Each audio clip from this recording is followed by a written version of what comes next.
Buenas tardes, señoras y caballeros. Bienvenidos a Christie's y a la venta de arte impresionista y moderno. Lote 11. Es este Picasso de 1922, busto de mujer con camisa. Una pintura de Picasso que estaba en la pared de un museo alemán en 1937. Aparece ahora en una subasta en la ciudad de Nueva York. $4.900.000, $5 millones, por $5 millones, $6 millones, $6.200.000. ¿No? Bien, vendido entonces. Para usted, caballero, $6.200.000. Gracias. La última vez, este Picasso fue subastado por solo $1.800, como parte de una campaña para deshacerse de las obras de arte que los nazis condenaron. Adolf Hitler se deshizo del arte que odiaba y robó el que codiciaba. Los nazis no solo fueron los mayores asesinos en masa de la historia, también eran los mayores ladrones. Lo robaban todo. El arte de todas clases era vulnerable al plan de Hitler. Pintura, escultura, mobiliario, objetos religiosos. Siempre ha habido saqueos. Hubo el saqueo planeado por Napoleón, pero este fue a escala industrial. Además de saquear, los nazis emprendieron una guerra moderna que destruyó la arquitectura histórica europea. En su esfuerzo por derrotar a Hitler, los aliados tuvieron que escoger entre salvar vidas y causar los menores daños posibles. Es el viejo argumento de siempre. ¿Qué tiene más valor, una obra de arte o una vida humana? Hoy, más de 60 años después, todavía se encuentran obras de arte perdidas. Las dañadas por las batallas todavía se reparan, y obras maestras robadas son objeto de agrias disputas. Todo se debe al inacabado negocio de la mayor guerra de la historia. El expolio de Europa. El arte robado por los nazis. Primera parte.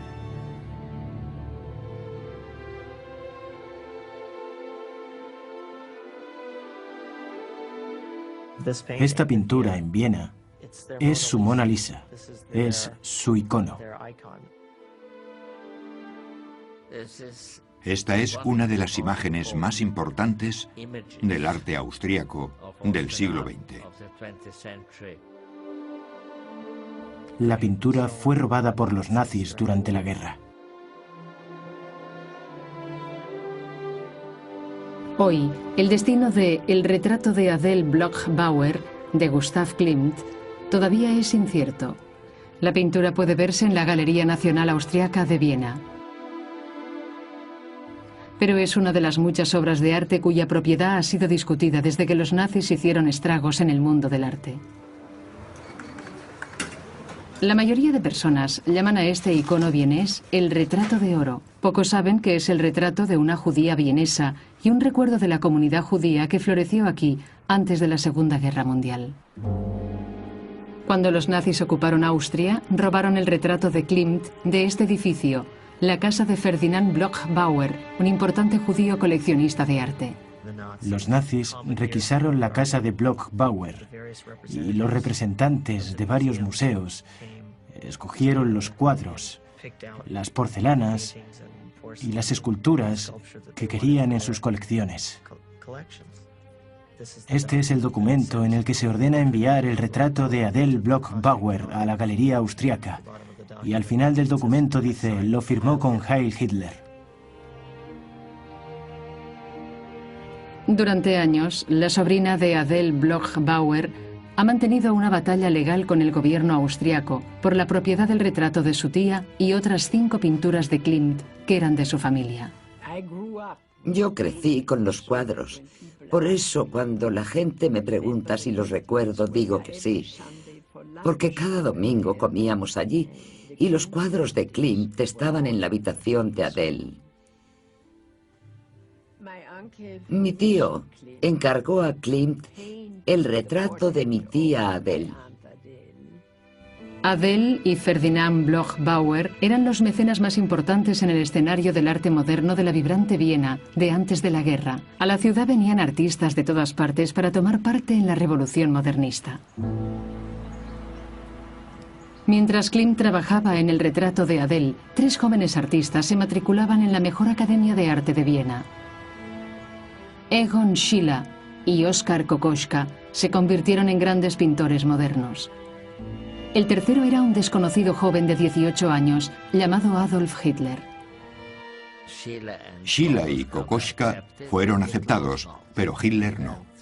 Y Kokoschka siempre decía jocosamente: imaginen si Hitler hubiese sido aceptado y yo rechazado.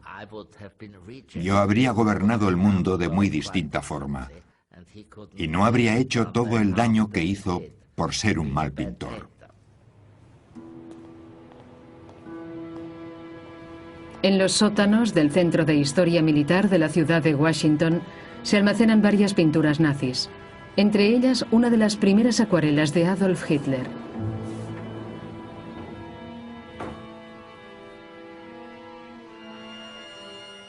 Era un pintor mediocre, no demasiado malo, pero evidentemente no estaba dotado. Pero él creía estarlo. Se veía a sí mismo siendo admitido en la Academia de Bellas Artes de Viena y se tomó muy mal el ser rechazado. Muchos de los jurados de la Academia eran judíos y yo sospecho que eso alimentó su antisemitismo. Generalmente odiaba lo que estaba ocurriendo en el arte moderno del que quería formar parte. Había artistas judíos en todas partes, y no solo eso, sino que algunas de esas figuras parecían negros salvajes de África. ¿Cómo es posible que personas como Nolde y Kandinsky expongan todas esas cosas y a mí no me dejan destacar como artista? Eso debía de irritarle. En un discurso de 1937, Hitler gritó: «Desde ahora dirigiremos una implacable guerra de purificación, una implacable guerra de exterminación contra los últimos elementos que han desplazado nuestro arte». Hitler empezó con una purga de los museos alemanes, ordenando eliminar de sus colecciones unas 16.000 obras de arte de maestros modernos como Matisse, Van Gogh y Picasso. Hitler calificaba sus trabajos de degenerados. El arte moderno fue entonces ridiculizado y condenado mediante una exitosa exposición itinerante de arte degenerado que recorrió toda Alemania. Se subastaron las mejores colecciones de arte moderno de los museos alemanes a precio de saldo, en beneficio del Reich. Miles de obras de arte fueron quemadas. Alemania estaba destruyendo su puesto de líder mundial en el arte moderno. Hitler designó su primer edificio público para la Alemania nazi, la Casa del Arte Germánico, en Múnich. Allí expuso pinturas de arte contemporáneo y esculturas que glorificaban al Tercer Reich. Sería un museo para el nuevo arte fascista, supervisado por el propio Hitler.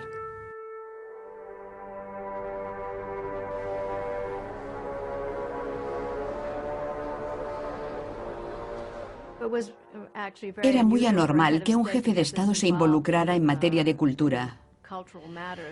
Pero eso formaba parte de su ideología racista. Había que purificar a Alemania hasta en sus menores detalles. Hitler acompañaba a los conservadores y escogía lo que se iba a exponer. Lo hacía cada año hasta el final de la guerra. El resto lo vendía, pero la mayor parte lo compraba el gobierno porque nadie lo quería.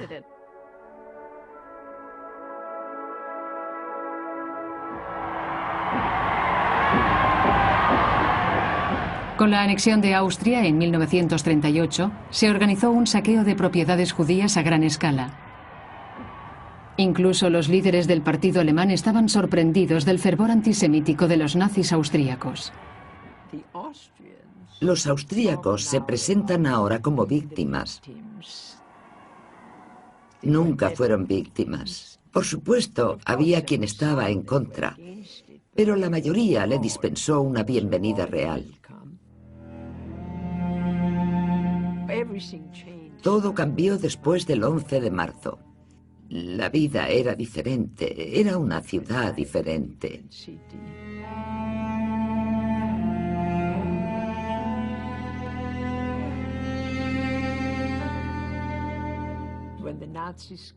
Cuando llegaron los nazis, nos echaron del piso y se apropió de él un hombre de la Gestapo.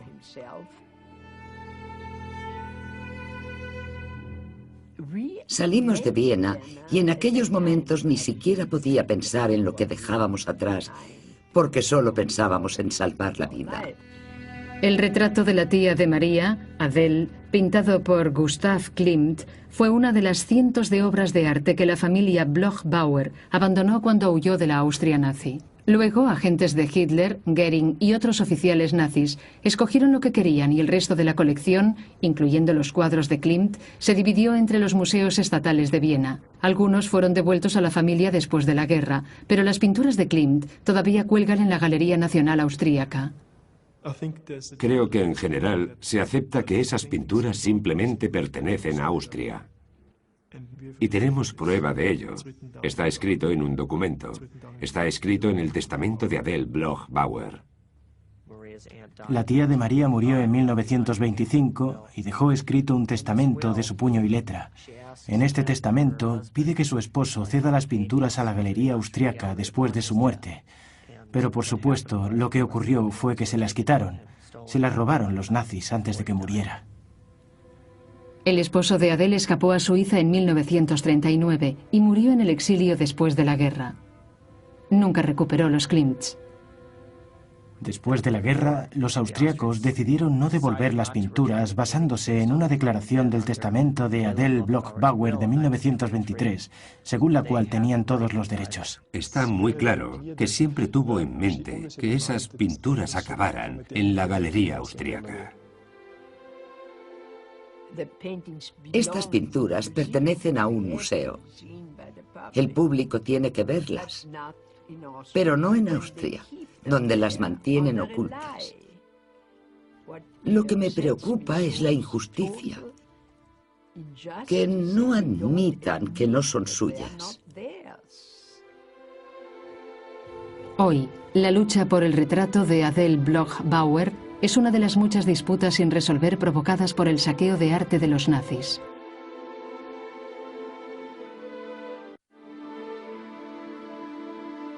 Linz, Austria. La capital de la provincia de Hitler sería el lugar para el enorme Führermuseum.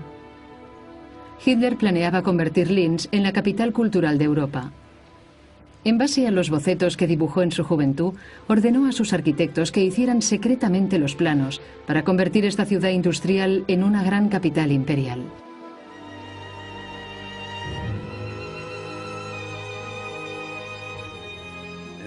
Había visualizado una larga avenida, con edificios diferentes a izquierda y derecha. Yo la llamo la Acrópolis de Hitler. El proyecto Linz estaba conectado al legado de Hitler. Iba a haber un teatro de ópera, un salón para conciertos, una gran biblioteca y también un mausoleo con su tumba. Y en el centro del complejo de Linz iba a estar el mayor museo, no solo de Europa, sino de todo el mundo, y docenas de galerías que contendrían miles de obras de arte.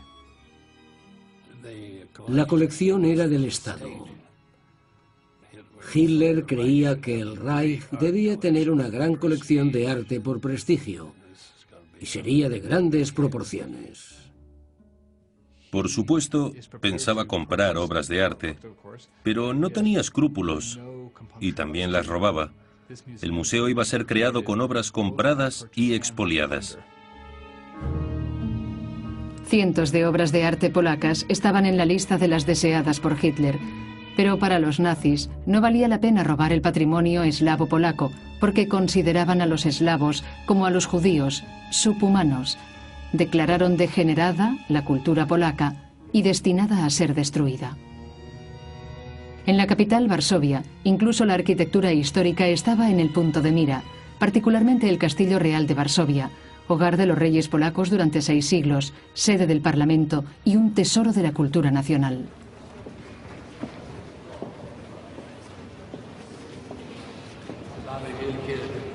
Como pueden ver, hay unos grandes espejos. Esto es lo que se llama un friso. Es un trabajo en estuco. En 1939, Hitler ordenó a sus fuerzas: matad sin piedad ni misericordia a todos los hombres, mujeres y niños de descendencia y lengua polaca durante la invasión y exterminación de Polonia. Tengan en cuenta que esto está reconstruido. Las primeras bombas cayeron aquí y destruyeron la sala.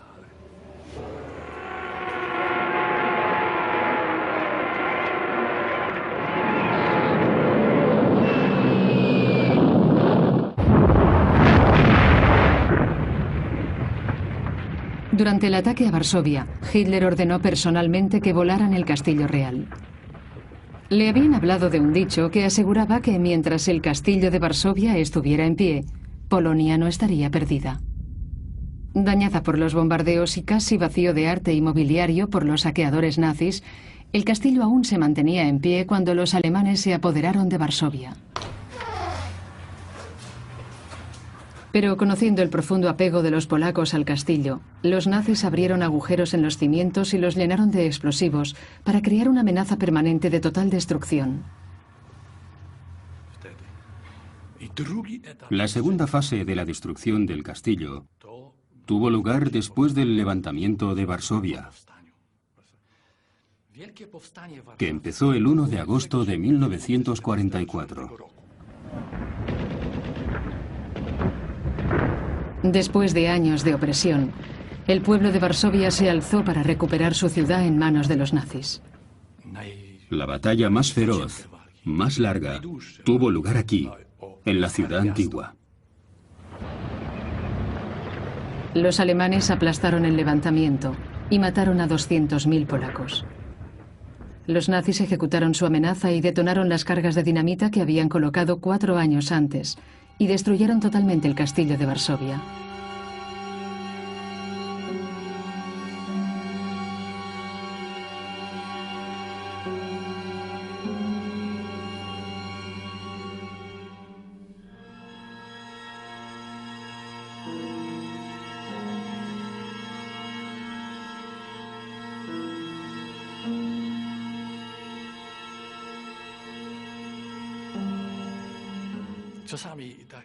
A veces la gente pregunta, ¿por qué se reconstruyó el castillo? Por la misma razón por la que fue destruido. Los polacos no podían vivir sin el castillo.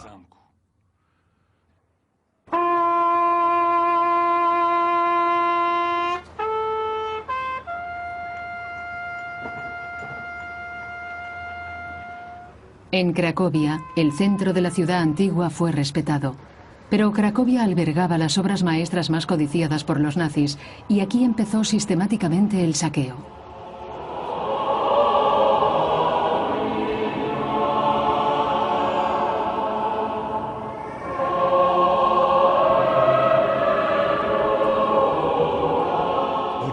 Este altar tiene un gran significado, especialmente para Cracovia. El altar sobrecoge por su maestría y acabados.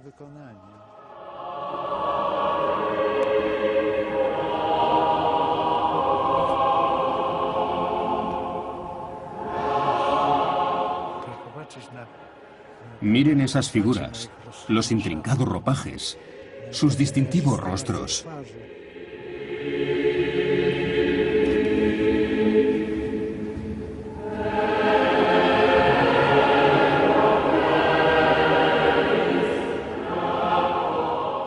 Veit Stoss era un bávaro que vino a Cracovia en el siglo XV. Para este altar usó como modelos a sus vecinos de aquí. Por eso fue una sorpresa para los cracovianos cuando se inauguró. Vieron las caras normales de sus vecinos que ahora eran santos, apóstoles.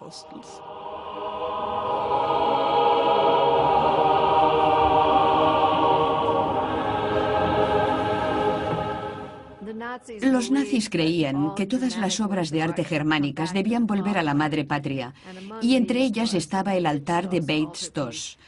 No importaba que hubiera sido encargado para la iglesia por el rey de Polonia. Lo único importante es que había sido hecho por un artista alemán y por lo tanto no debía estar en manos de una raza extranjera como los eslavos. Los polacos desmantelaron el altar de 10,5 metros de altura. Se llevaron las figuras de tamaño real y las escondieron en el campo. Pero a las pocas semanas de la invasión, los nazis las encontraron y se las llevaron a Berlín. Fue una gran pérdida para los cracovianos. Estaban tan acostumbrados a que este lugar les perteneciera que no podían rezar sin él. Mientras, los saqueadores nazis de arte estaban ocupados llevándose cientos de obras polacas. Estaban relacionadas en un elaborado catálogo, solo para los ojos de Hitler. Los primeros de la lista eran La Dama del Armiño, de Leonardo da Vinci, Paisaje con un buen samaritano, de Rembrandt, y Retrato de un muchacho, de Rafael. Las tres preciadas pinturas estaban en un pequeño museo privado de Cracovia, propiedad de una noble familia, los Czartoryski. Antes de la guerra, se enfrentaron a una decisión muy difícil, como cualquiera con una colección de tanto valor. Podían esconderla o bien llevarla con ellos. Ambas opciones eran igualmente malas. Los Czartoryski decidieron esconder las pinturas en su finca rural a 200 kilómetros de Cracovia. Trajeron los objetos aquí, a este sótano, y los guardaron en una de las alcobas. La tapiaron y enlucieron la pared con yeso. Desgraciadamente, las idas y venidas llamaron la atención. Y cuando llegaron los alemanes, derribaron la pared. Y por supuesto, como eran soldados, se llevaron todos los objetos de oro y dejaron las pinturas en el suelo. El Leonardo tenía la huella de una bota. Las tres pinturas iban a ser enviadas al Museo de Hitler en Linz, pero el nuevo gobernador nazi de Polonia las guardó en sus dependencias privadas de Cracovia. Cuando finalizó la guerra, el Leonardo y el Rembrandt fueron devueltos por los aliados al Museo Czartoryski de Cracovia. El Rafael no se ha encontrado. Si ese Rafael fuera subastado hoy, llegaría a $100 millones, seguro. Ejerce una extraña fascinación y por eso sospecho que lo tiene alguien. El artículo más importante en nuestra base de datos es el retrato de un joven, de Rafael. En el Ministerio Polaco de Cultura, Mónica Kunke y sus colegas han compilado una base de datos de obras robadas durante la guerra que siguen extraviadas.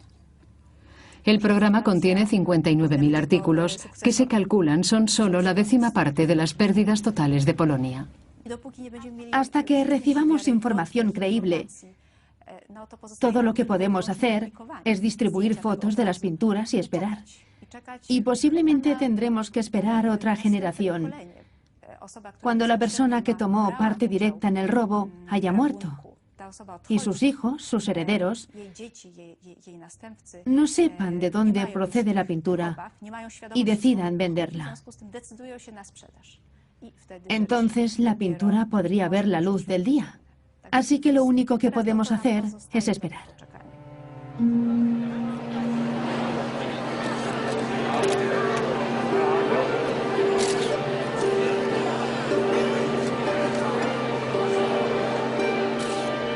Tal vez la mayor colección de arte reunida bajo un techo esté en el Museo del Louvre de París, repartida por 13 kilómetros de galerías que contienen 400.000 obras de arte de valor incalculable, el patrimonio cultural del pueblo de Francia. Después de que los alemanes conquistaran Polonia, los franceses temían que París fuera el siguiente objetivo de los bombardeos de la Luftwaffe, y en el centro de la ciudad se alzaba el Louvre.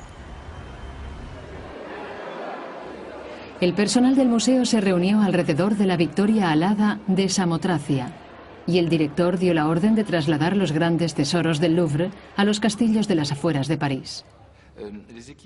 El personal del museo estaba preparado. habían hecho los ejercicios de evacuación en 1938, tratando de imaginar cómo sería una evacuación en tiempos de guerra. A las pocas horas de anunciar el plan de evacuación, el Louvre se convirtió en una gran planta de embalaje. Como la mayor parte del personal del museo había sido llamado al frente, se buscaron voluntarios en todas partes de París para que ayudaran a embalar, desde secretarias, oficinistas y dependientes hasta camioneros. Lo más complicado fue mover la Victoria Alada, de 2000 años, que tuvo que bajar la larga escalera de camino a un lugar seguro. Imagino sus sentimientos cuando se llevaron esas obras. Creo que debían de estar muy tristes, indudablemente, pero también preocupados por las preocupaciones que debían tomar para salvar una de las obras maestras del Louvre. La Victoria Alada, que parece tan sólida, está hecha de cientos de piezas. Y bajarla de la planta donde reinaba fue un trabajo terrible, porque podía romperse en 1000 piezas. Un testigo recordó después: la estatua se deslizaba por la rampa de madera. Todos estábamos aterrorizados, y cuando la Victoria empezó a bajar lentamente, el silencio era total, y sus alas de piedra temblaban ligeramente.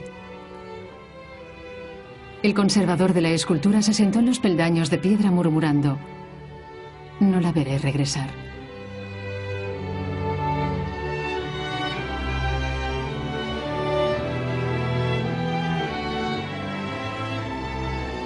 «37 convoyes de 8 camiones partieron del Louvre, dejando prácticamente vacío el vasto museo.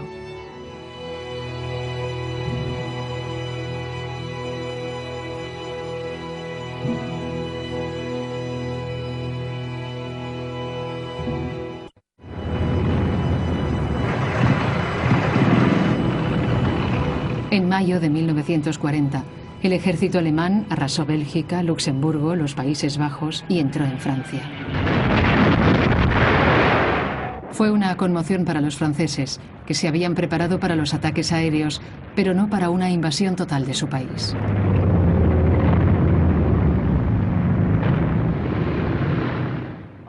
Todas las obras de arte fueron trasladadas en condiciones muy caóticas, al mismo tiempo que millones de refugiados que iban por las carreteras. Había un camión lleno de pinturas del Louvre y detrás otro camión del Tesoro francés lleno de barras de oro. Y los ministros del gobierno iban delante en limusinas. Fue un caos total y milagrosamente las colecciones francesas sobrevivieron casi intactas. La Mona Lisa tenía su propio vehículo. La metieron en una ambulancia que fue especialmente sellada para mantener un nivel constante de humedad. Un conservador viajaba en la ambulancia con ella y estaba tan bien sellada que cuando abrieron la ambulancia el hombre estaba inconsciente, pero la Mona Lisa seguía en perfecto estado. La Mona Lisa y otras obras maestras del Louvre llegaron a castillos y abadías del sur de Francia. Durante toda la guerra fueron trasladadas periódicamente para que estuvieran un paso por delante de los alemanes. Los conservadores vivían en los castillos al lado de las obras. Un matrimonio tenía con ellos a su hija adolescente. A mis padres se les confió la Mona Lisa, que era probablemente la única obra del Louvre, que tenía una habitación propia. O mejor dicho, estaba en una caja de maderas preciosas. Cuando la abríamos, allí estaba, sobre terciopelo de raso rojo, sonriente.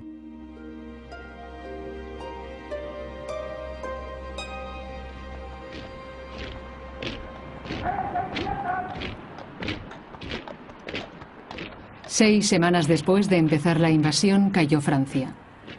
Alemania controlaba ya la mayor parte del continente europeo.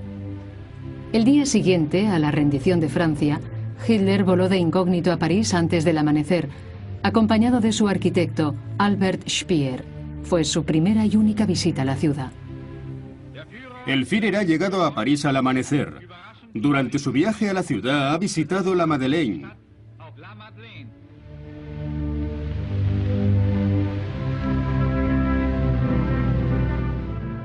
el Arco de Triunfo.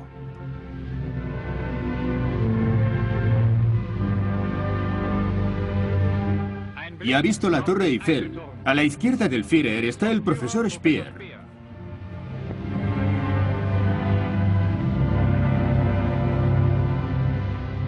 Hitler comentó a Speer: el sueño de mi vida era ver París. No puedo expresar lo feliz que me siento por haberlo cumplido hoy.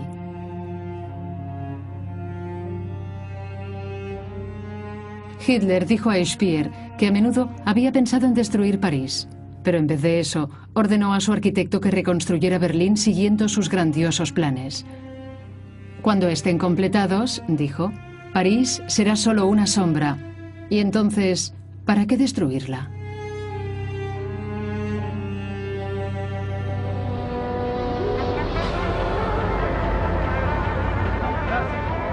A diferencia de su duro trato a las ciudades eslavas de Polonia, Hitler preservó París como un sofisticado patio de recreo para los oficiales del ejército alemán. El alto mando nazi disfrutaba de los placeres de la ciudad, pero no olvidaba que las obras de arte de las colecciones francesas estaban ocultas en castillos de la campiña. Las autoridades nazis sabían que esas obras que querían estaban en castillos, pero se abstuvieron de apoderarse de obras de las colecciones estatales, porque los alemanes no querían enemistarse con los franceses o incitarles a una rebelión abierta. En esa época no tenían recursos para controlar todos los rincones de Francia, y por eso la expoliación era mucho más gradual. Primero robarían a los judíos y luego adquirirían las obras que querían de las colecciones del Estado francés. En Francia había un buen número de importantes colecciones judías. París era la capital del mercado del arte, tenía grandes dinastías de tratantes de arte y colecciones enormes.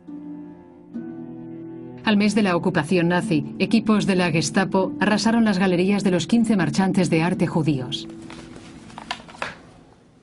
La familia Seligman estaba entre los grandes comerciantes de París.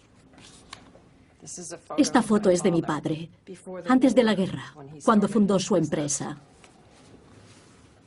Vaya.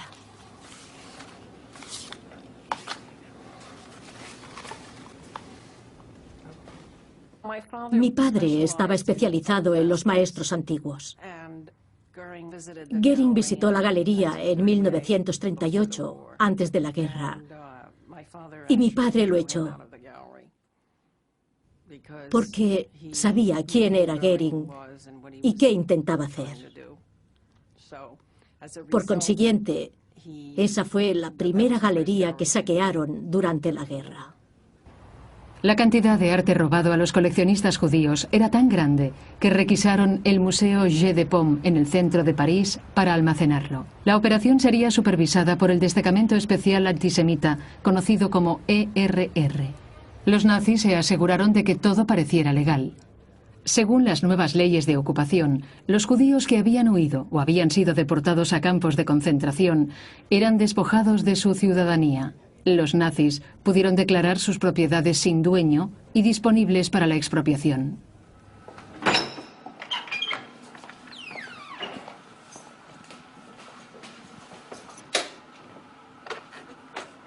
En los archivos de los Museos Nacionales de Francia hay gran cantidad de notas manuscritas que siguen los pasos a 16.000 pinturas robadas a judíos parisinos durante la guerra. Guardadas con gran secretismo, están anotadas todas las obras que ingresaron en el Jeu de Paume y el nombre de las familias a las que fueron robadas. Es el trabajo de Rose Valland, una dedicada conservadora que todavía es considerada una heroína en Francia e indudablemente la espía más inverosímil. Al principio de la guerra, Rose Valland tenía 40 años y un empleo relativamente modesto en el Museo Jeu de Paume. La idea del director del Louvre, el señor Jacques Chouillard, era conseguir que Rose Valland se quedara en el Jeu de Paume. Imaginen a Rose Valland, no muy alta, el cabello recogido en un moño con gafitas, muy por encima de toda sospecha. Y además algo muy importante era que nadie sabía que hablaba alemán. Así que nadie sospechaba de esa ratita de biblioteca moviéndose por el edificio observando y escuchando todo lo que ocurría allí. Nadie sabía que todas las noches cuando se iba a casa, y gracias a su extraordinaria memoria, llevaba un diario secreto. En él anotaba dónde se enviaban y quién se quedaba con las pinturas francesas, públicas o privadas. Rosbaland se las arregló para quedarse en el Jeu de Paume, a pesar del peligro constante de deportación o ejecución. En noviembre de 1940 se preocupó por la anormal actividad que había en el museo. Rosbaland se dio cuenta de que había una gran excitación, que estaban inventariando las pinturas, que las colgaban de las paredes y que evidentemente iba a haber una fiesta o una inauguración. Y así era, porque Goering vino al Jeu de Paume para ver qué estaba disponible para sus colecciones y las de Hitler. Era lo bastante inteligente para saber qué obras importantes, como El astrónomo de Vermeer, que había sido confiscada a los Rothschild, debían ser para el Führer, para el Museo de Linz, pero también tenía la posibilidad de llevarse muchas cosas para sí mismo. Durante los años siguientes, Goering visitaría el Jeu de Paume 20 veces y se quedó para él más de 700 obras de arte. Hermann Göring pasaba mucho tiempo en París. A veces iba a desconectar. Estaba teniendo lugar la batalla de Gran Bretaña. Él supervisaba la Luftwaffe y en sus momentos críticos se tomaba un descanso en París, visitaba a los marchantes de arte, iba a restaurantes y a clubes nocturnos, bebía champán y comía ostras. El botín de los viajes de placer de Goering a París, a los Países Bajos y a Bélgica, era enviado en un furgón hasta la puerta de su señorial pabellón de caza, Carinhall.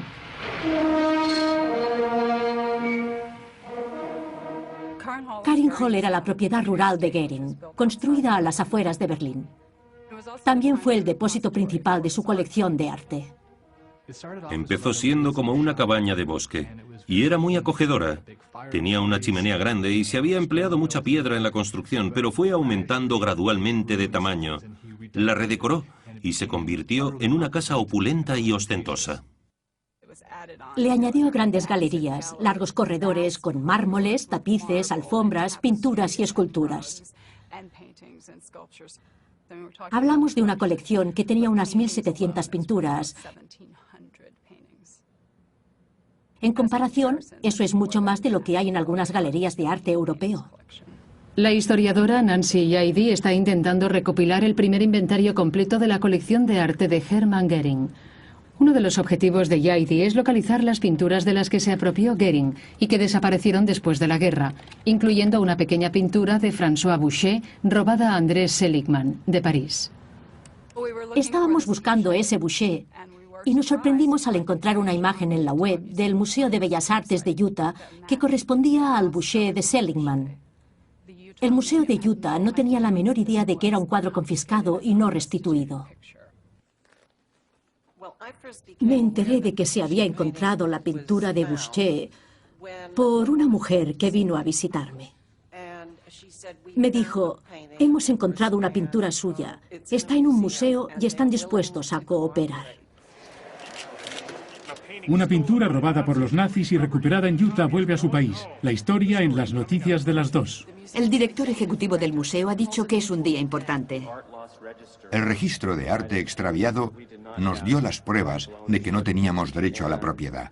Y sobre eso tomamos la decisión de devolver la pintura a los herederos legítimos de André Seligman. Buenos días. Soy la hija de André Seligman.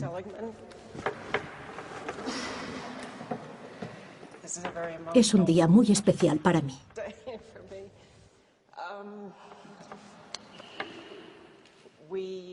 Estamos muy emocionados por recuperar esta pintura. El museo ha sido realmente adorable. Es la palabra que me parece más adecuada. ¿Listas? 1, 2, 3.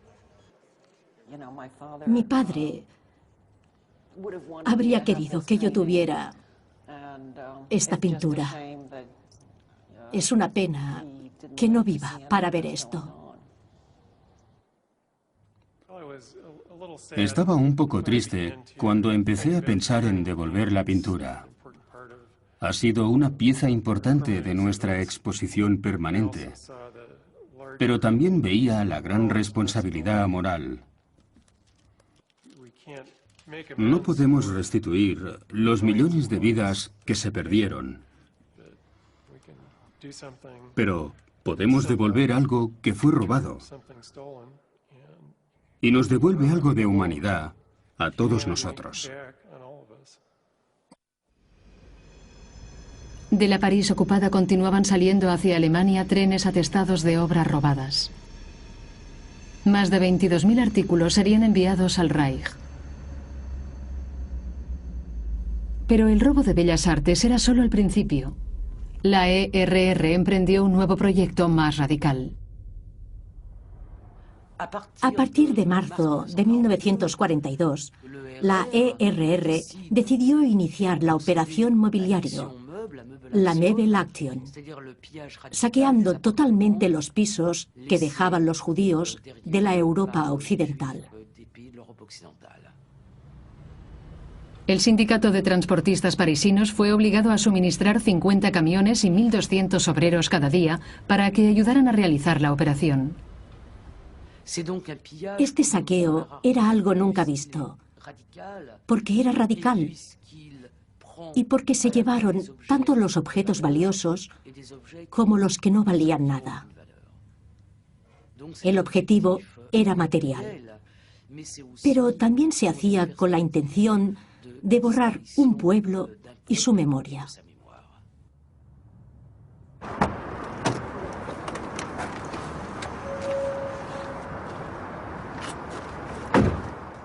Como ven, aquí todo ha cambiado. Estos son los molinos de grano de París. Y allí están los depósitos donde trabajábamos. Jacques Allman, un joven judío parisino, estaba a punto de ser deportado a un campo de concentración de Polonia, pero lo soltaron y lo llevaron a un nuevo campo de trabajo de esclavos en una estación ferroviaria del centro de París. En el campamento, los presos judíos fueron forzados a ordenar, limpiar, reparar y empaquetar las pertenencias robadas a los judíos, que eran enviadas a familias alemanas. Por eso los nazis escogieron este solar, porque de aquí salían los ferrocarriles que iban al este. Entraron camiones pesados en el patio. Allí, presos como nosotros descargaron los camiones. Ordenaron las pinturas. Entre nosotros había expertos en arte que clasificaron los cuadros. A veces veías a oficiales alemanes que venían y se llevaban lo que les gustaba. Eran entendidos y escogieron pinturas valiosas que se habían expuesto. Fueron tiempos muy duros. Había perdido a toda mi familia, a mis padres, a todos mis hermanos. Éramos 5 hermanos. Un día reconocí cosas que eran de mi familia.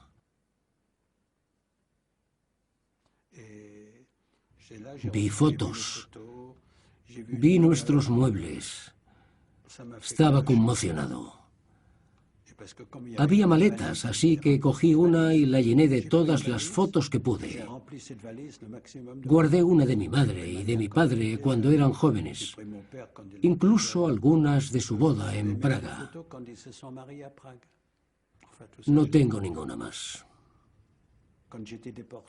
Cuando fui deportado a Birkenau, tuvimos que dejarlo todo. Lo destruyeron todo. Perdí todos los recuerdos de mi familia.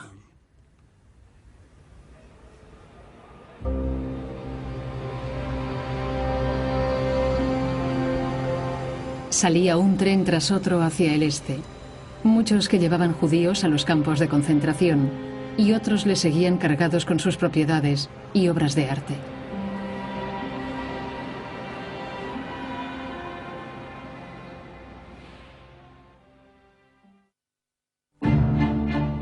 Los Ángeles 2006. 60 años después de la guerra, un grupo de jueces austríacos decidieron que debían devolverse a María Allman y a su familia las 5 pinturas de Gustav Klimt, incluyendo el retrato de su tía.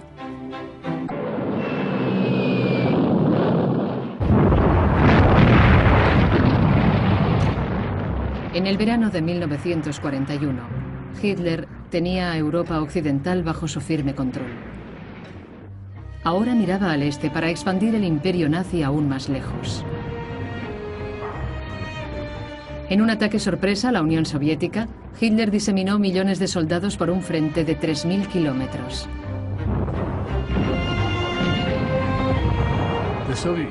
La Unión Soviética era un objetivo igual que Polonia. Era ante todo una nación eslava. De hecho, estuvo sometida a un trato aún más duro, porque su gobierno era comunista. Hitler ordenó a sus generales que hicieran una guerra de aniquilación.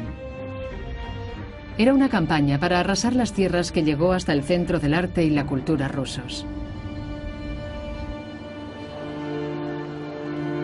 Cuando las noticias de la invasión llegaron al Museo Hermitage, los funcionarios vaciaron las galerías atestadas de visitantes y empezó una frenética evacuación de su inmensa colección. No estábamos acostumbrados a las guerras. Nadie se puede acostumbrar a las guerras, pero sabemos lo que ocurre. El Hermitage fue evacuado durante la Primera Guerra Mundial y, por cierto, también en la guerra con los franceses en el siglo XIX. Cuando los alemanes nos invadieron durante la Segunda Guerra Mundial, ya estábamos preparados para la evacuación. Comparado con el Louvre de París, el Hermitage cuadruplicaba el número de objetos a evacuar. Las vastas colecciones de los zares rusos incluían pinturas, mobiliario, porcelanas y antigüedades. El Hermitage pudo retrasar la salida, porque las noches blancas del verano de Leningrado ayudaban a ganar tiempo, aunque se trabajaba contra reloj.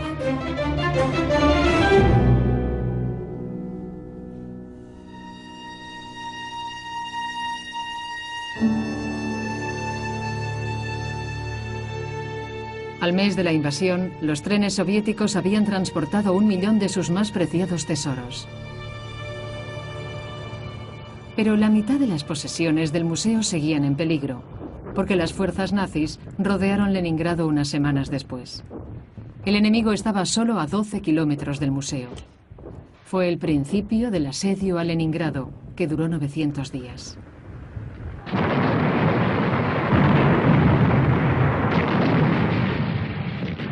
Durante los primeros 2 meses del asedio, los nazis lanzaron 12.000 proyectiles y 60.000 bombas sobre Leningrado.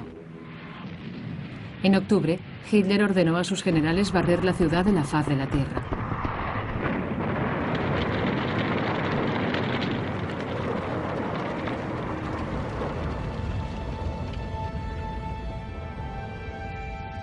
El personal del Hermitage y la comunidad artística de la ciudad se refugió en la red de sótanos bajo el museo. Durante el primer invierno del asedio, 2.000 personas vivieron en este helado mundo subterráneo.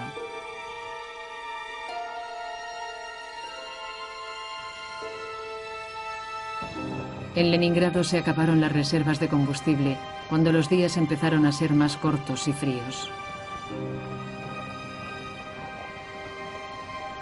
Llegó la hambruna. Durante noviembre y diciembre de 1941, murieron 70.000 personas. Fue un crudo invierno y la nieve entraba por las ventanas rotas por las miles de bombas caídas, y durante 3 meses, los hambrientos trabajadores del museo utilizaron palancas para deshacerse de las 80 toneladas de hielo y cristales rotos que había en las paredes, en los techos y en los suelos de madera de las suntuosas galerías. Cuando la nieve se fundió con el inicio de la primavera, llegó una brigada de enterradores al Hermitage. De la improvisada cámara mortuoria del sótano sacaron 46 cadáveres que se habían mantenido congelados durante el invierno. Llevaron a los muertos a una parcela de tierra en las afueras de la ciudad, que en los 2 años siguientes se convirtió en la fosa común de 500.000 de rusos víctimas del asedio. Toda Europa había sido atacada, desde Francia a Rusia, y los alarmantes informes sobre los robos y los destrozos de los nazis llegaron a los profesionales del arte de un nuevo museo, lejos del Hermitage.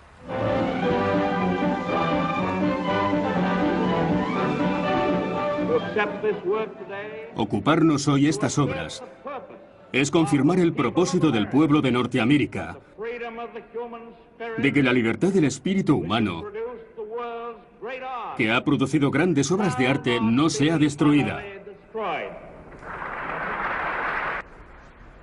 Un grupo de funcionarios y académicos de la Galería Nacional de Arte de Washington, conocidos como la Comisión Roberts, advirtió al presidente Roosevelt del grave problema al que se enfrentaban los ejércitos aliados, a cómo salvar Europa sin destruir sus edificios históricos y sus tesoros culturales en el proceso. La principal preocupación eran los edificios y los monumentos porque son lo primero que se bombardea en las guerras y era un gran problema. Todo el mundo había visto lo ocurrido en Inglaterra durante la Guerra Relámpago y por eso sabían que cuando invadieran los ejércitos ese sería un asunto serio.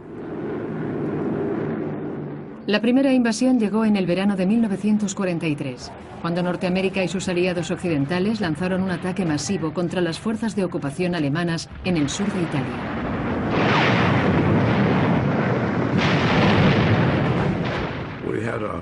Fueron malos tiempos. Los alemanes opusieron una gran resistencia y en el proceso casi destrozamos Italia. Muchos pueblos y ciudades fueron casi arrasados. En Italia, y más tarde en todas partes de Europa Occidental, algunas batallas de la infantería aumentaron el problema de la destrucción. Los funcionarios locales se quejaban de que los soldados aliados se llevaban libros, colecciones de monedas e incluso monos disecados del Museo Natural de Historia. Al general Eisenhower le preocupaba que esa mala conducta les hiciera una publicidad negativa y, aún peor, vio que su ejército amenazaba el patrimonio artístico de Italia. Por eso, a los 6 meses de la invasión, ordenó a todos los comandantes de campo que respetaran los monumentos tanto como permitiera la guerra. 2 meses después, la orden de Eisenhower pasó una dura prueba. A 80 kilómetros al sur de Roma, el avance aliado había sido bloqueado por una montaña fuertemente defendida. En la cima de esa estratégica montaña se alzaba el histórico monasterio de Monte Cassino.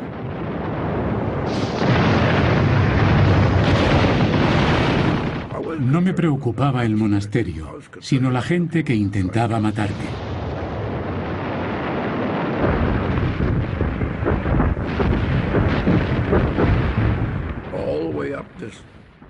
Mientras subíamos la montaña, había alemanes disparándonos desde diferentes niveles.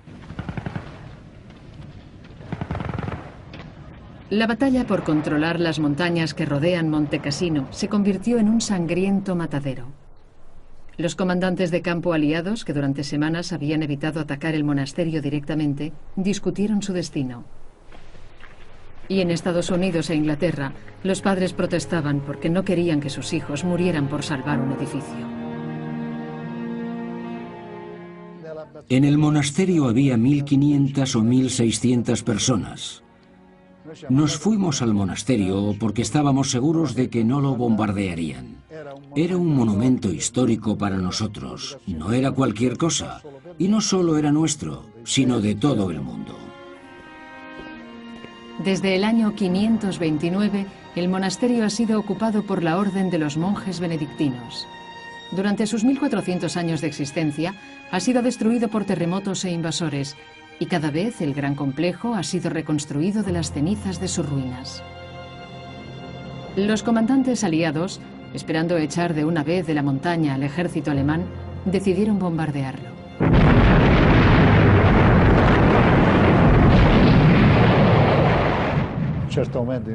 En esos momentos ni siquiera podía respirar.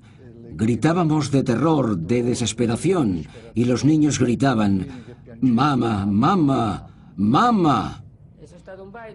Duró un par de horas. Pasaban escuadrones de aviones y bombardeaban. Pasaban y bombardeaban. No se veía el cielo. Estaba cubierto de aviones. Fue la vez que más aviones enviaron los aliados contra un solo edificio. Pero no murió ningún soldado enemigo. El ejército alemán estaba en los alrededores del monasterio, no dentro, y después del bombardeo convirtieron las ruinas en una fortaleza defensiva. En total murieron 1.500 personas, entre soldados y civiles, hasta que los aliados consiguieron dominar el monte 3 meses después. La abadía de Monte Cassino, después de haber sido destruida por los gángsters angloamericanos del aire. Después del bombardeo, esos aniquiladores de la cultura europea dispararon artillería pesada contra las ruinas de la abadía benedictina. Esto es lo que queda.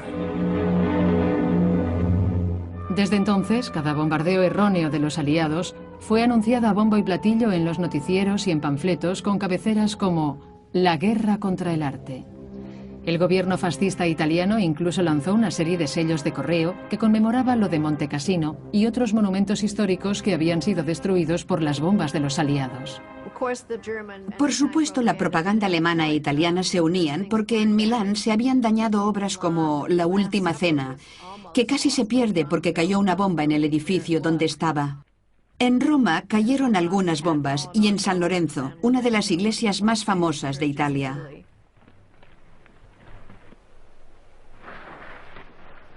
Aunque las bombas perdidas de los aliados cayeron en las afueras de Roma, el campo de batalla llegó a la ciudad cuando el ejército alemán se dirigía al norte. La población de Roma y los antiguos monumentos fueron respetados.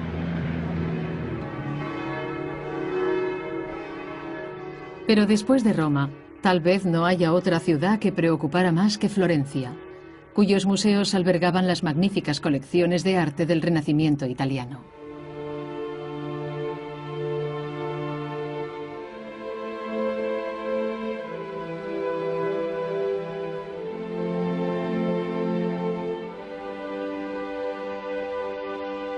Aquí, como en Francia, los funcionarios de cultura ya se habían llevado las obras de arte que podían transportarse a la presumible seguridad de las mansiones y los castillos del campo.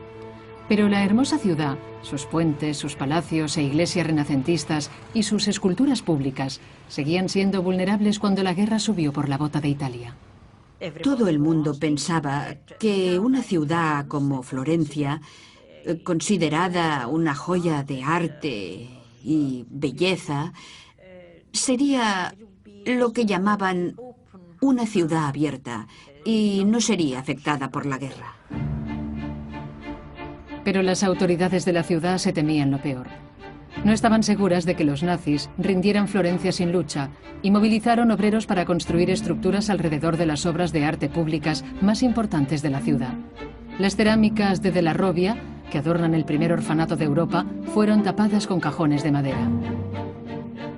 Las tumbas de mármol de la Capilla Medici fueron protegidas con sacos de tierra, y los 6 esclavos de mármol y el David de Miguel Ángel, de 4 metros de altura, fueron enclaustrados en grandes cápsulas de ladrillo.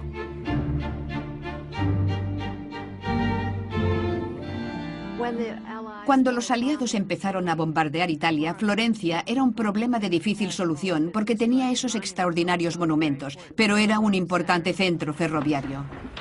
Apresuradamente, los mandos aliados decidieron interrumpir las líneas de suministros alemanas, enviando su mejor escuadrón aéreo para que bombardeara las vías ferroviarias florentinas.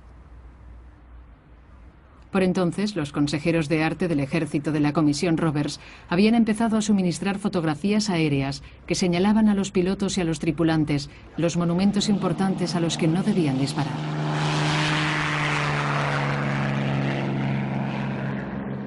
El destino de la historia de Florencia estaba en manos de este pequeño grupo de aviadores.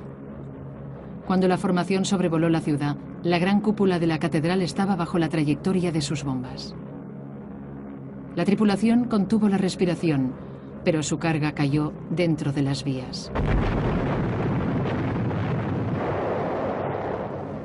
Y los monumentos de Florencia resultaron ilesos. Fue una de las misiones más precisas de la guerra. Muchos de nosotros, la mayoría de la población, estábamos contentos cuando oímos caer las bombas. Lo que más deseábamos era librarnos del fascismo. Nadie, ni siquiera la fuerte propaganda, fue capaz de pintar al ejército norteamericano como destructores de obras de arte. Nunca.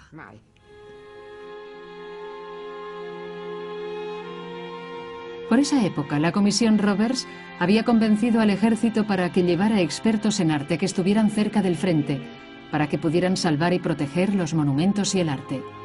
Los integrantes de la operación eran jóvenes reclutados entre las filas del nuevo Departamento de Monumentos, Bellas Artes, archivadores, historiadores y conservadores, que luego se convertirían en líderes del mundo del arte de la posguerra. Hombres como James Rorimer, que fue director del Museo Metropolitano de Arte, y Lincoln Kirstein, que fundaría y dirigiría el Ballet de la ciudad de Nueva York. Los soldados les llamaban las doncellas de Venus, y más tarde fueron conocidos como los hombres de los monumentos. No había ninguna unidad como la de los hombres de los monumentos. Eran funcionarios individuales que estaban en diferentes ejércitos y nunca contaban con personal suficiente que hiciera lo que ellos querían. Hubo unos 200 durante toda la guerra y en algunos momentos solo había 12 en todo el frente. El sentimiento que tenía haciendo algo por salvar la cultura occidental era de alegría. Por fin podíamos hacer algo positivo. Nos cargaban con mucho más de lo que podíamos hacer. No teníamos camiones, ni jeeps, nada más que nuestras manos. Y tampoco contábamos con el apoyo de la oficialía. Y allí estaban esos monumentos y la gente decía, ¿qué hay de la seguridad de esta importante estructura? Y nuestros soldados que habían visto morir a sus compañeros respondían, ¿por qué tenemos que preocuparnos de eso? En verano de 1944 cambió la marcha de la guerra. Las fuerzas alemanas se retiraron de toda Europa. Por donde pasaban destruían todo lo que podían en un acto de venganza. A las 10 en punto de la noche del 3 de agosto, 2 días antes de que el ejército alemán huyera de Florencia, una serie de fuertes explosiones sacudieron el centro de la ciudad. El New York Times informó, la Florencia que el mundo conocía ya no existe. Por orden de Hitler, el ejército alemán había volado los puentes del centro de la ciudad. Tuvieron que hacer 3 intentos para volar el Ponte Santa Trinità, cuyos arcos diseñó Miguel Ángel.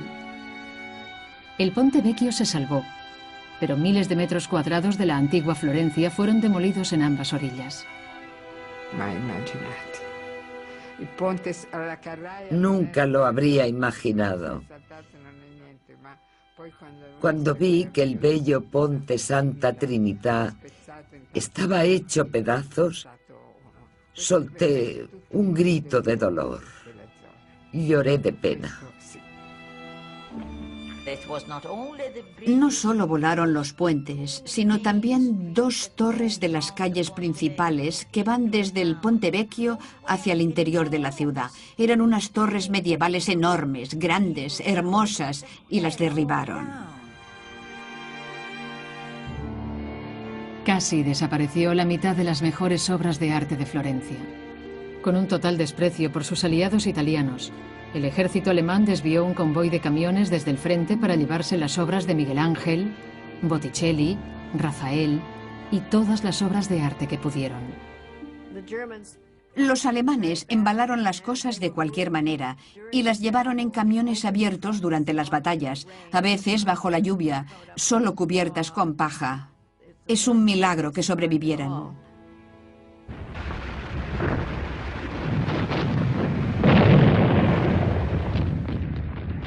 Por entonces, los soviéticos habían detenido la invasión de su país y empezaron a recuperar territorio a los alemanes. Cuando los nazis iniciaron la retirada, el Ejército Rojo averiguó que no había quedado nada valioso en los museos de las ciudades que recuperaban. En los suburbios de Leningrado, los opulentos palacios de los zares rusos habían sido saqueados y destruidos. Los nazis se llevaron las piezas de valor del Palacio de Catalina, hasta los famosos paneles del legendario Salón Ámbar. Incluso las inmensas fuentes del Palacio de Pedro el Grande habían sido desmanteladas y transportadas a Alemania, junto con 5.000 muebles antiguos y 35.000 obras de arte. En la guerra murieron entre 20 y 30 millones de soldados y civiles. Miles de ciudades y pueblos quedaron totalmente destruidos. Cuando el Ejército Rojo empujó a los invasores hasta Alemania, los líderes soviéticos enviaron sus fuerzas para tomar venganza. El Ejército Rojo siguió su camino hacia el oeste e invadió Alemania y se apoderó de todo lo que pudo, desde infraestructuras industriales hasta inodoros, y también millones de objetos culturales.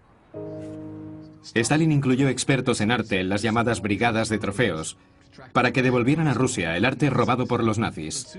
Pero también cargaron trenes de arte germánico con dirección al este, a la Unión Soviética. Cuando las brigadas de trofeos se llevaban las obras de arte de los alemanes hacia el este, los funcionarios aliados de monumentos entraban a Alemania por el oeste. Cuando los hombres de los monumentos llegaron a Alemania, su misión cambió completamente. Había muy poco que pudieran hacer por los edificios de Alemania, porque prácticamente habían desaparecido.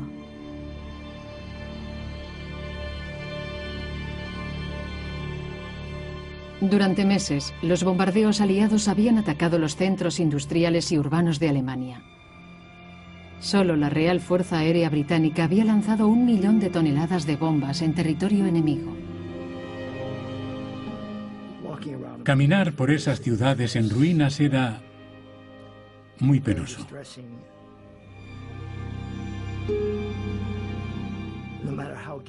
Por muy culpable que fuera su gobierno, cuando pensabas que habíamos destrozado esas ciudades con nuestros aviones,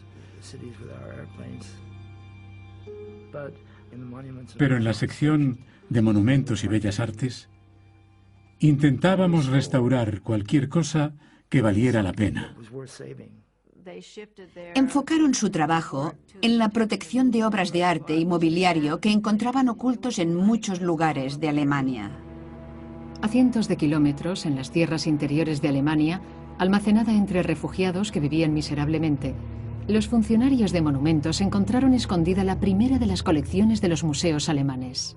Más al este, los oficiales británicos descubrieron un escondrijo que había sido saqueado por ladrones comunes. Y en una mina de sal del centro de Alemania, los generales Eisenhower, Patton y Bradley acudieron a ver el mayor hallazgo hasta el momento.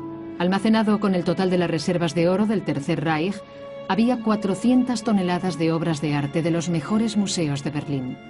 Diariamente los hombres de los monumentos rescataban miles de obras de arte vulnerables que las autoridades de los museos alemanes habían enviado a lugares seguros, pero el descubrimiento del botín nazi estaba todavía por descubrir.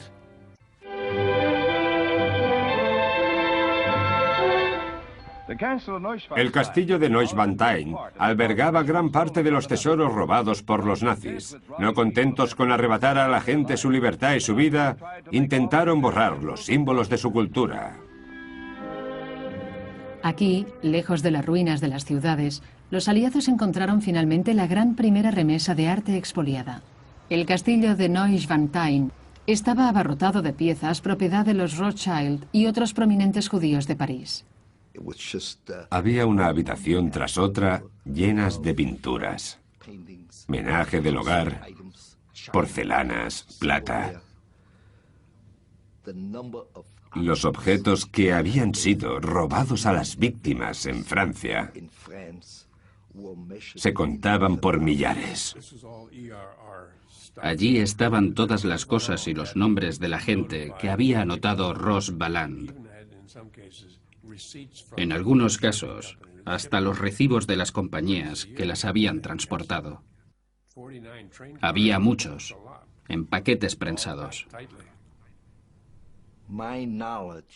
Supe del Holocausto en Neuschwanstein. Me enteré después de los asesinatos. Pero en Neuschwanstein, como supe después, fue donde se destapó esa parte de la historia que nunca debería olvidarse. No lejos del castillo de Neuschwanstein, las tropas norteamericanas recuperaron la colección de arte de Hermann Göring, que había sacado de Berlín a su retiro de la montaña. Los funcionarios de monumentos descubrieron el tren que transportaba su última remesa, abandonado en un tramo de vía, pero otros lo encontraron antes. Entre los campesinos corrió la voz de que el tren de Goering estaba allí y lo saquearon. La gente fue corriendo al tren y se llevó lo que pudo, todo lo que podían cargar. Los primeros salieron beneficiados, pero los siguientes se llevaron lo que les cabía en las manos, incluso pinturas del siglo XV. Lo que quedó después de que los lugareños saquearan la enorme colección de Goering fue una pesadilla logística. Cientos de cuadros y esculturas fueron repartidos en 6 edificios diferentes. A la escena llegaron hordas de periodistas. El conservador de Goering, Hofer, hizo la mayor parte del trabajo. La revista Life estuvo allí haciéndole fotografías y dijo: «Esta es una maravillosa colección que hemos creado juntos, totalmente legal». Cuando Hermann Goering fue arrestado, había reunido más de 2000 pinturas, esculturas, tapices, alfombras y otras obras de arte.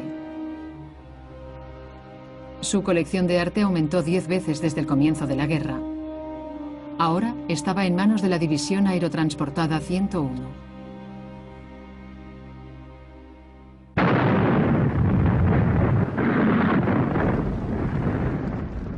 A finales de abril de 1945, el Ejército Rojo Soviético se abría camino a través de las calles de Berlín.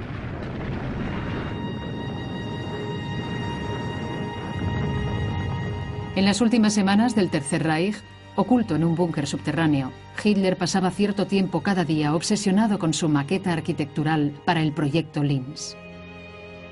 A menudo invitaba a los pocos generales que le quedaban para que vieran la maqueta y escucharan sus planes para la ciudad. Antes de suicidarse el 30 de abril, Hitler dictó sus últimas voluntades, expresando su deseo de que el Führer Museum fuera construido para exponer su colección de arte tras su muerte.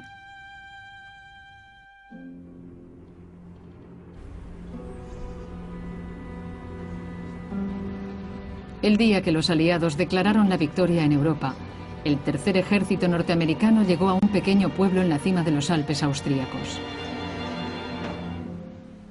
Allí, oculto en una vieja mina de sal, el botín de las obras de arte de Hitler esperaba en vano llegar a Linz. Mi recorrido por la mina me recordó a Alicia persiguiendo al conejo por su madriguera en el País de las Maravillas.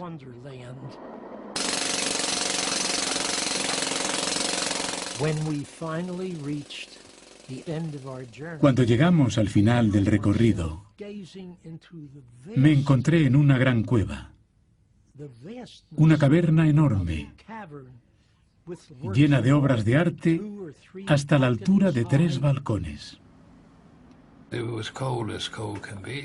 Allí hacía muchísimo frío y había un soldado de rodillas contemplando nada menos que el altar de Gante, de Bélgica. Se le ha llamado el bisabuelo de todas las pinturas flamencas. Había montañas de obras de arte. Entre las obras de arte que recuperaron e inventariaron los hombres de los monumentos estaba El Astrónomo, de Vermeer, de la colección Rothschild de París, pinturas traídas por la división de Hermann Goering desde Italia, y arte robado a los judíos de Viena y de otras ciudades de toda Europa. La mina estaba llena de mesas de madera, salas de restauración e interminables estanterías para almacenaje de arte que llenaban las innumerables cámaras. 6.500 pinturas, más de 3.000 dibujos e impresiones, 100 esculturas e incontables tapices, muebles y libros. Toda esa acumulación de maravillas había sido robada por los mayores ladrones y asesinos que han existido jamás en la faz de la tierra. ¿Cómo podían apreciar la belleza del gran arte y a la vez exterminar a millones de personas en los cercanos campos de concentración? No pude entenderlos entonces y sigo sin entenderlos hoy.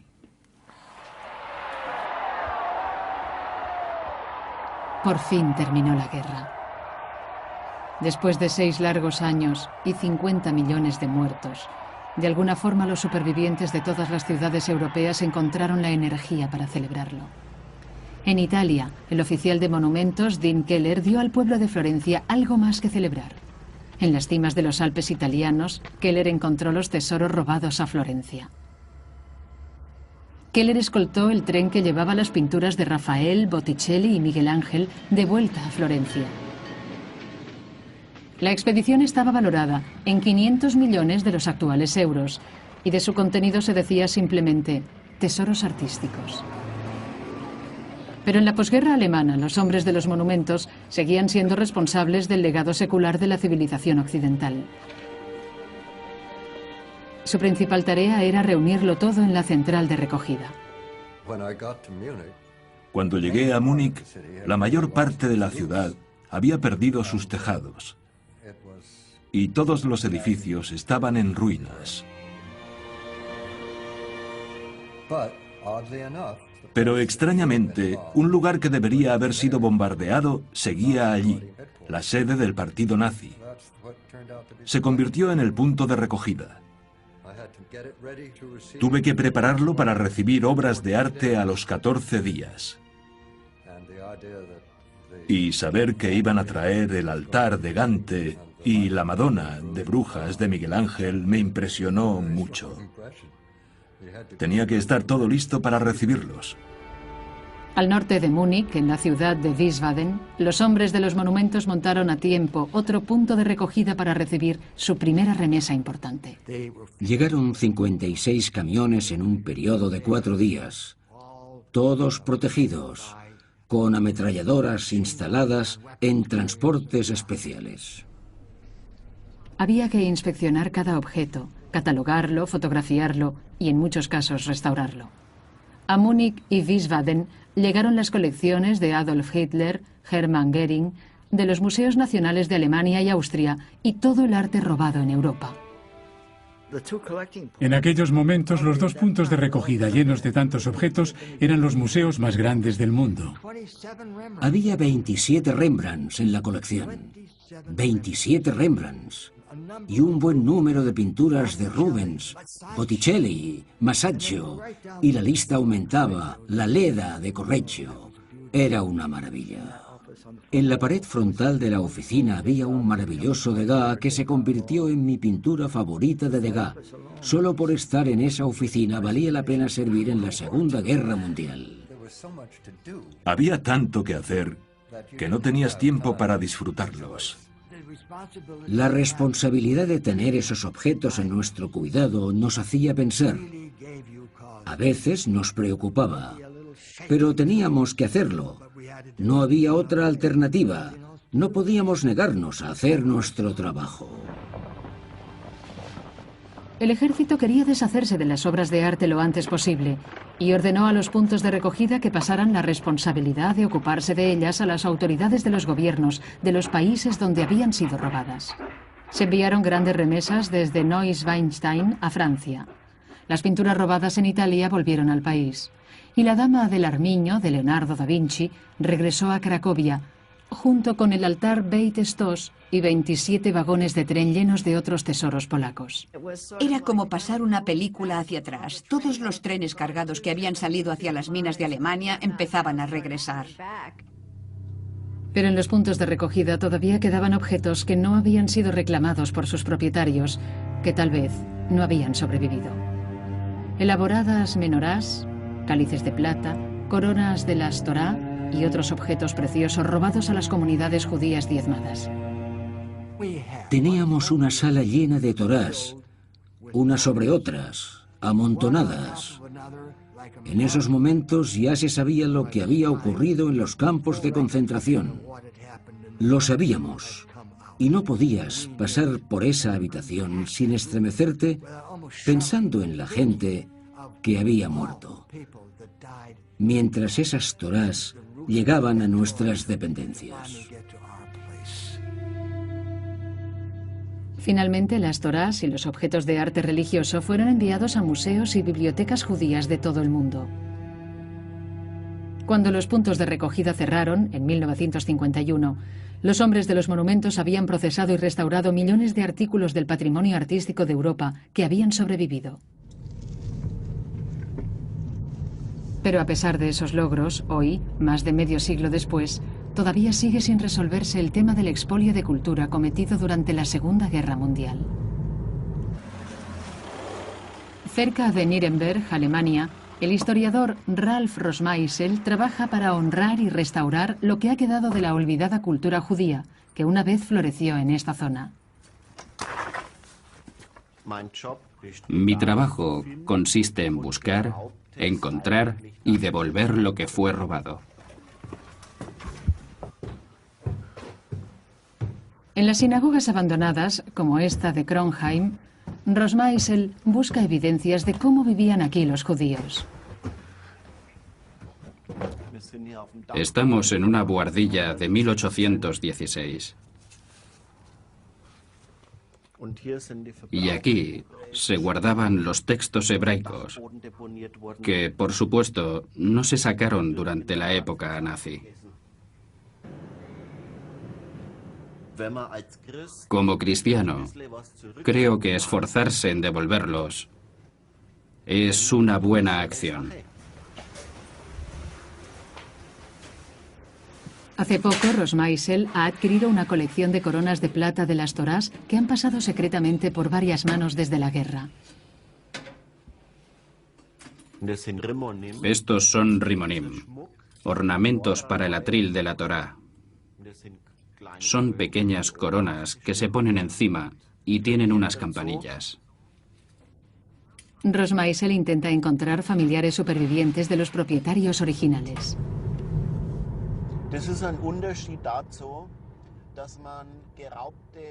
Hay una gran diferencia entre buscar objetos de arte religioso robados y devolver esos objetos a su uso religioso. He oído el sonido de los rimonín judíos y me emociona. Cuando hice la primera llamada telefónica al bisnieto de la persona que lo perdió e hice sonar ese objeto religioso, esa persona que estaba al teléfono a miles de kilómetros también se emocionó. Mientras Rosmeisel trabaja en Alemania para devolver los objetos robados a los judíos, en la antigua Unión Soviética aún se lleva a cabo otro tipo de curación de heridas culturales. En 1995, el Museo Hermitage reveló por primera vez que 74 pinturas importantes robadas por los alemanes y que las brigadas de los trofeos del Ejército Rojo recuperaron, ya estaban en su poder. Fue la última de una serie de declaraciones de Rusia que sorprendieron al mundo del arte.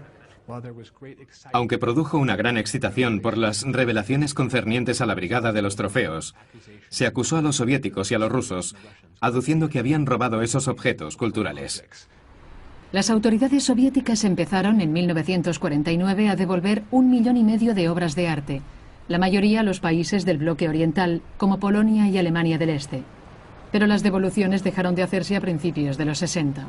Con la caída de la Unión Soviética en 1991, llegaron los primeros informes sobre las salas secretas de almacenaje, donde había miles de trofeos de obras de arte ocultas a la vista del público. Los críticos alemanes y de otras partes pidieron la devolución de las obras. Quedarse con las obras de arte como trofeo es muy popular en Rusia. La población apoya la retención de esas obras, pero no hay una ley internacional que lo avale. Las líneas rusas más duras declararon legal que pasara a ser propiedad de Rusia de una vez por todas. Pero hasta ahora sigue un enconado debate.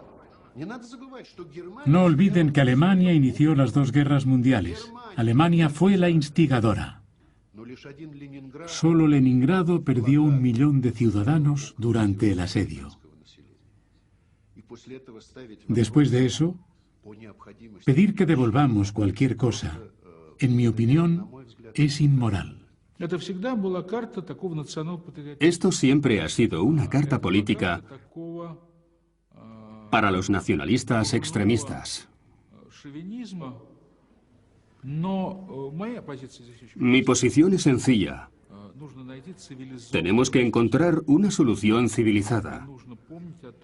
Recuerden que tenemos que vivir juntos en Europa por mucho tiempo. Saber que una pintura alemana está colgada en el Museo Pushkin no puede calmar el dolor de mi padre al volver de Stalingrado sin dedos. Este es el fin de la historia. Debemos encontrar una solución razonable a esto. En Rusia no hay una sola familia que no perdiera a alguien en la Segunda Guerra Mundial. Y esa generación aún vive entre nosotros. Dejémosles en paz. Dejemos que pasen 2 o 3 generaciones y luego trataremos el tema.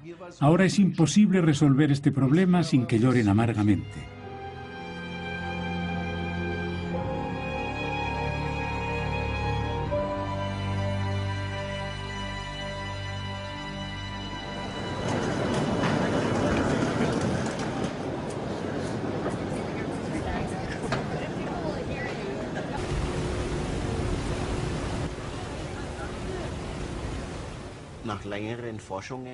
Después de una exhaustiva búsqueda, encontré a sus descendientes en los suburbios de Nueva York y en una sencilla ceremonia devolví esos objetos religiosos a la familia Weinschenk.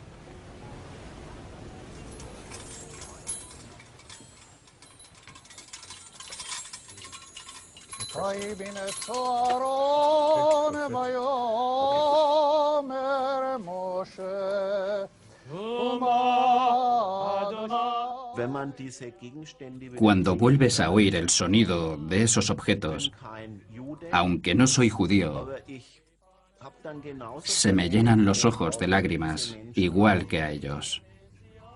Y es algo muy hermoso.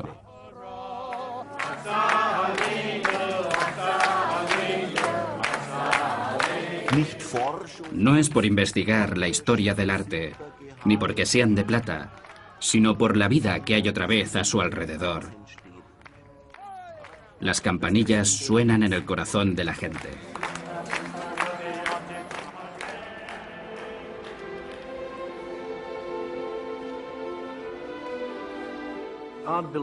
El arte pertenece a la humanidad. Sin él somos animales. Luchamos, vivimos, comemos. Pero el arte es lo que nos hace humanos. Al igual que los refugiados de guerra, la mayor parte del arte encontrado en Europa volvió a casa después de la guerra. Y como los soldados y los civiles que viven o murieron, cada obra de arte tiene una historia que contar. Nunca antes se había trasladado, escondido y destrozado el arte a tan gran escala. Miles de obras de arte siguen desaparecidas. Muchas, víctimas inocentes de la guerra, no volverán a ser vistas jamás, pero seguro que otras volverán a aparecer en años venideros.